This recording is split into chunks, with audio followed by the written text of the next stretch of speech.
Yes, for today's video guys, tayo nagluluto ng ating napakasimpleng ulam for today. So, we have a 5 pieces or 450 grams na pork shoulder. Ayan. So, napakasimple lang ito guys ng ating lulutuin today. So, ito ang ating mga needs ngayon. So, mayroon akong 450 grams na pork shoulder.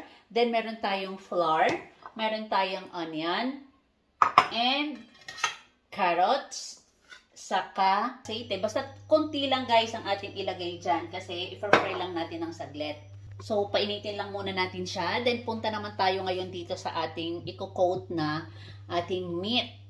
So, eto na nga yun guys. I-coat ko lang siya dito sa ating flour. Itong ating, itong ating pork shoulder. Then, ilagay lang natin dito sa malinis na plato. So, okay na siya guys. Then, ayan na nga, umuusok na nga ang ating aceite. Then, ilagay na natin ang ating meat. I-fry lang natin ng saglit. Ayan, i-brown lang natin siya. And then, pagpag muna natin ang ating flour. So, ayan, tumalsik nga siya. So, lutuin lang natin siya ng konti. And now guys, baliktarin ulit natin. Not ulit, kasi hindi pa pala natin na ibabaliktad. So, baliktarin natin ang ating pork shoulder. So, that's it. Hanguin na natin ito ngayon.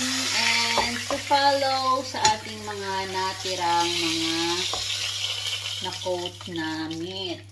So, that's it guys. Off muna natin. Tanggalin muna natin ang last natin na pork tender. Ay, pork shoulder natin.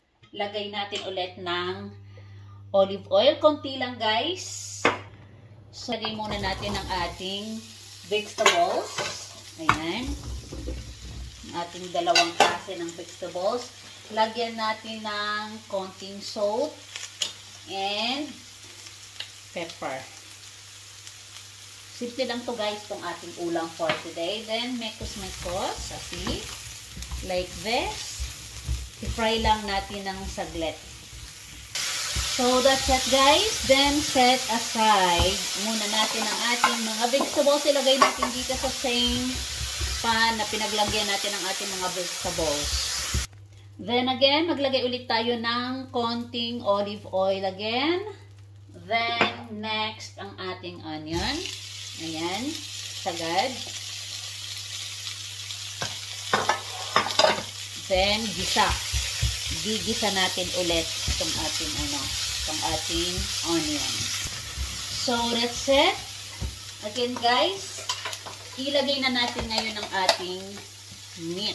So, lagay na natin dyan, isa-isa. Ganyan. So, yung magkakasya sa ating meat. Kasi lima lang naman ito. 5 peraso. So, ayan. Then, lagyan na natin siya ng water. Ayan.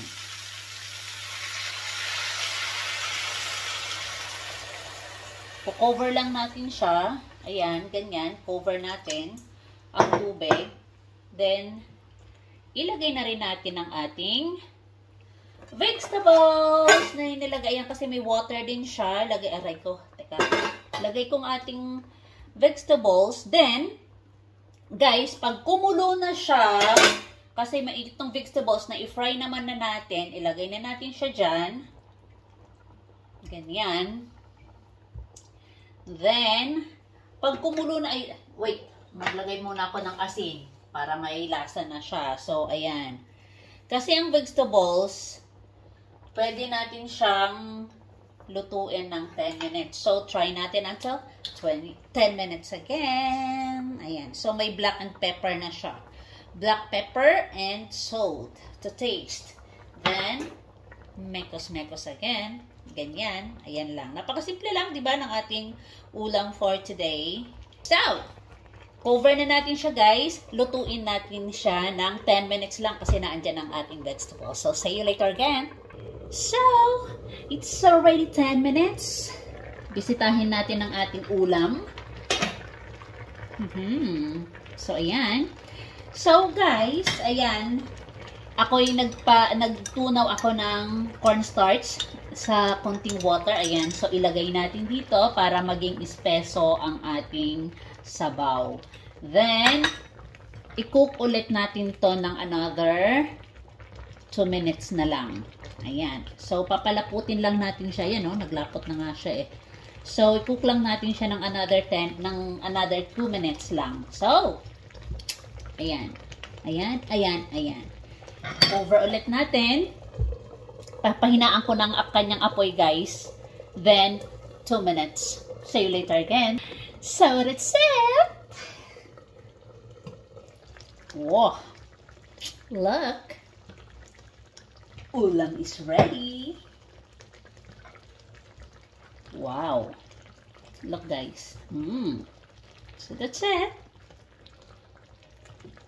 Again, thank you for watching.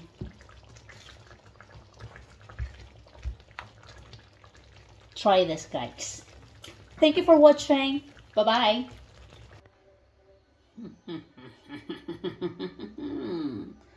Yummy, yummy, yummy, yummy, yummy, yummy, yummy. So, look, guys, we have 3/4 cup of white rice. Then, try natin ang ating niluto. Look, napaka-tender pa rin niya kasi hindi siya matagal na niluto kasi ang mga meat talagang saglit lang. Then, lagyan natin yan ng mushrooms and check natin kung ano ang kanyang lasa, guys. Aber, ito muna. Without, rice. Check natin.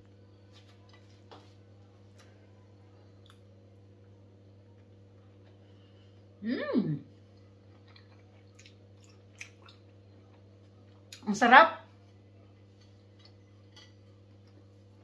Ang sarap, guys. I love it. I love it. Simple lang siya, di ba?